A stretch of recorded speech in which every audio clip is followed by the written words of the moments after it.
Am I fixated? So tanong natin sa kanya yan. Sino ba ang tinititigan niya? Balik natin ang tanong kay Congressman Toby Tiangco. Sino po ba ang tinititigan nyo? Kasi marami naman po na nai-involve sa mga anomalya at sa korupsyon, pero nililihis nyo ang inyong mata. At mukhang iniligtas nyo pa at nilalagay nyo sa pedestal. Samantalang noon pa po, last year pa po, ito na i-issue. Pero wala kayong anumang ingay patungkol dito. At sinasabi lamang niya, millions compared to billions. Ibig bang sabihin, kapag mas maliit ang halagang di umanong ninakaw, ay wag nang pansinin. Ganun po ba ang nais ni Congressman Toby Tiangco?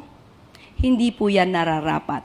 Maliit, malaki, ang anumang ninakaw o di umanong ninakaw, dapat panagutan.